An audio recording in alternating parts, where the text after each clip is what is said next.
Today's founder is Joseph Jones. Now, Joseph Jones writes a very important letter in American history, but well before that, he was a young man in colonial Virginia who was, like many other wealthy young Virginians, sent to Europe for his education. He comes back to colonial Virginia and he gets a law degree and he starts being a successful lawyer and he works in the House of Burgesses, which, of course, is Virginia's colonial government. Now, Joseph Jones ends up joining the Patriot cause. He becomes a member of the 5th Virginia Convention, or several of the Virginia conventions, but the 5th Virginia Convention, which was the one that recommended independence to the Continental Congress. Now, it's just about this time that his sister passes away. And his sister's husband had also passed away, which meant his nephews and nieces were orphaned. And one of these nephews is James Monroe.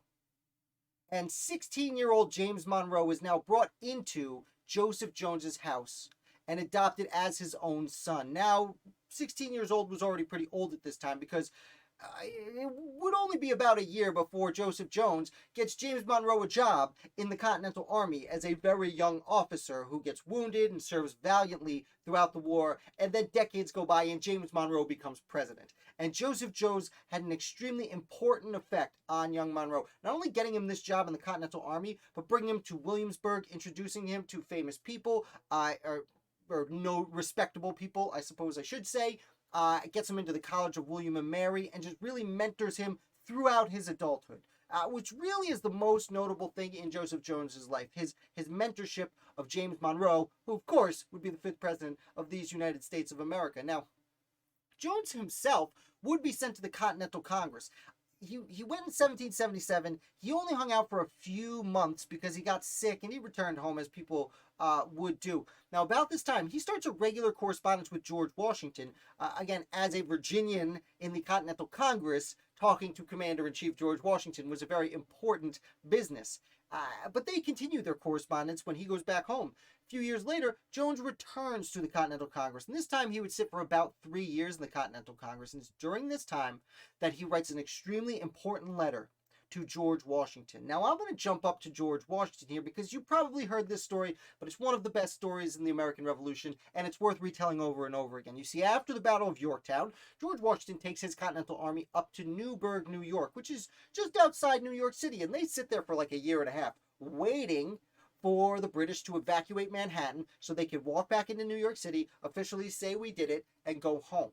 Now, while they're in Newburgh, well, the army gets restless. Specifically, the officers in the Continental Army get restless. And there's a little bit of questions about what they actually say and what they actually want to do. But they're asking, hey, we've spent 8 years fighting this war, and all these merchants and doctors and lawyers are in Philadelphia really screwing things up. Maybe we should go over there with our weapons and tell them what to do. George Washington famously goes out, he tells them to have a meeting, guys. You guys have a meeting and sort it out. And they're like, okay.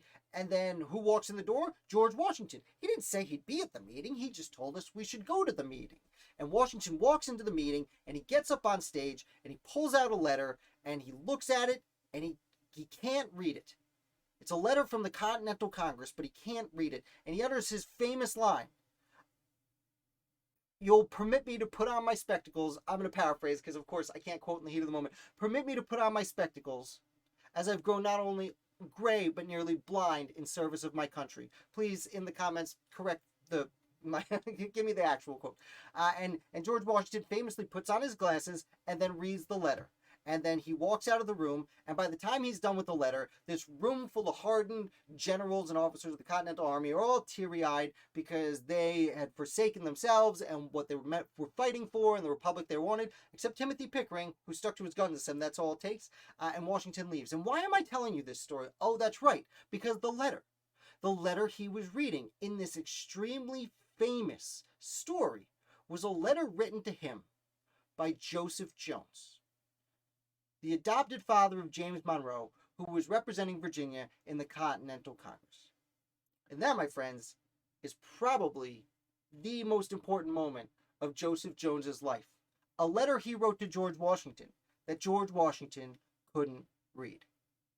I hope you're enjoying these stories. If you do, definitely hit like and subscribe because I'm talking about the American Revolution 5 days a week.